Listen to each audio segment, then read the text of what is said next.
nous proposerons une méthode pour animer le pantin que vous venez de dessiner. Il sera question de découvrir la timeline de votre table de montage et de gérer les images clés de votre animation. Enfin, nous verrons dans cette partie comment faire marcher votre pantin de profil en utilisant les repères et quelques astuces d'animation image par image. A tout de suite.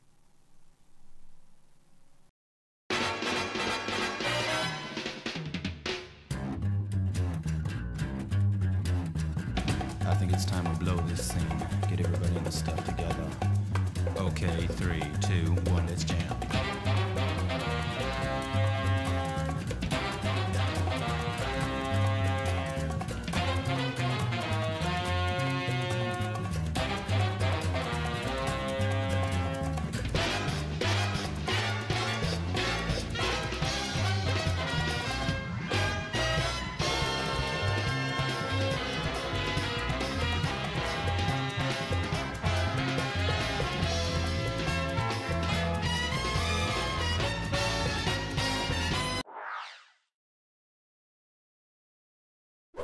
Donc pour être efficace lorsque vous voulez créer un système de marche, je vous conseille, une fois que vous avez créé votre première position sur le cercle du body, de vous placer sur 0,1 de votre timeline, de créer une image clé et de déplacer directement avec les valeurs sur le prochain repère. Voilà, ainsi. Pour l'instant, les jambes ne bougent pas. Je vais faire plusieurs repères. Vous voyez que je vais me placer sur 0,2 aussi. Je vais créer une image clé et je vais me déplacer au prochain repère. Et vous voyez que déjà, il commence à créer l'animation du cercle. Voilà. Maintenant, je vais verrouiller cet élément et je vais me placer sur le pied droit. Je vais me replacer sur l'image clé 0,1 ici. Je vais d'ailleurs me placer sur bien celle qui a été créée dans Body. Je peux vérifier que je suis bien dessus parce que ça c'est très important. Et je vais maintenant aller ici, sélectionner le tracé de skin comme d'habitude. Et là, par contre, ce que je vais faire, c'est que vous voyez que de 0 à 0,1, le tracé ne doit pas bouger. Donc, je vais cliquer dessus pour obtenir les propriétés. Je vais appuyer sur CTRL en même temps et je vais faire ainsi ma première animation. Vous voyez comme ça que c'est vraiment son pied d'appui. Si vous voulez, vous pouvez aussi supprimer cet élément-là en le rentrant à l'intérieur ou modifier un petit peu la courbure du pied afin d'avoir quelque chose de peut-être un peu plus naturel. Alors, vous vérifiez que c'est bon, c'est toujours bon. Maintenant, je reste pile poil sur l'image clé du losange 1 et je vais ranger le pied droit. Je vais le verrouiller et je vais me placer sur le pied gauche. Donc c'est parti, on va se mettre ici, je vais me mettre sur tracé 1. Je vais créer une image clé, cette fois-ci, je vais soulever un petit peu la jambe. Alors je commence par faire un cliquer glisser déjà, et puis après je peux déplacer cette rubrique afin d'avoir la possibilité de modifier un petit peu la forme de la jambe. Voilà, c'est un peu pénible au début à les tracer sur After Effects, mais vous allez vite comprendre le principe. Je vais me placer sur 0,2.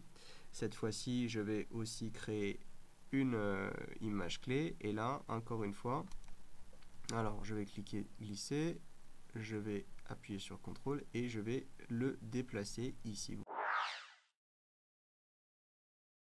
Vous voyez que j'ai créé un repère de ligne de base. Puis on va voir un petit peu l'animation se transformer. Voilà. Donc il faut absolument ici que je revienne sur la jambe qui était restée un petit peu statique. Et je vais aller me placer sur le tracé de skin 1. On clique glisser et on va le déplacer. Faites attention à ça. C'est un petit peu confus au début, mais vous allez voir que ça fonctionne. Là.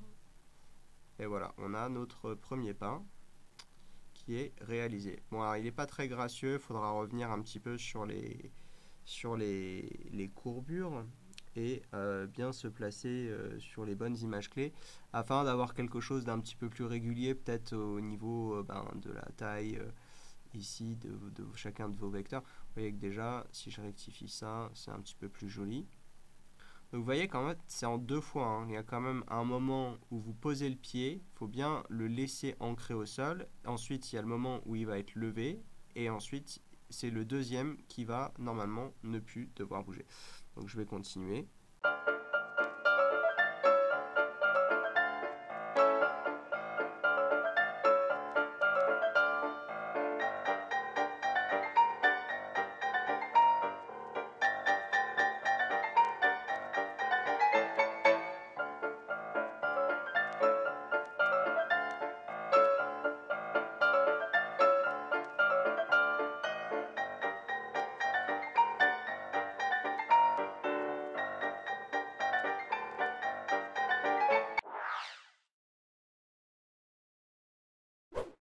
Alors, pour aller plus loin, nous pouvons aussi modifier les courbes de vitesse. Donc, je vais me rendre sur le calque body, je vais appuyer sur P pour avoir les positions, les images clés de ma position. Je vais les sélectionner avec la souris tout simplement.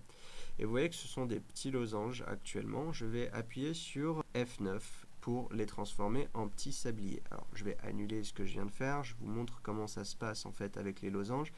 Pour l'instant, vous voyez que si je me place sur cette rubrique, et que je regarde les valeurs, par exemple, j'ai des courbes, enfin je n'ai aucune courbe, hein, ce sont des traits rigides.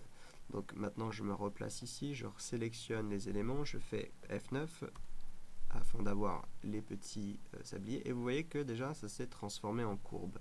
Maintenant, si vous allez dans le graphisme des vitesses, vous pouvez modifier chaque point d'ancrage de chaque courbe de vitesse, hein, d'accord? Donc là je peux faire CTRL Z pour revenir.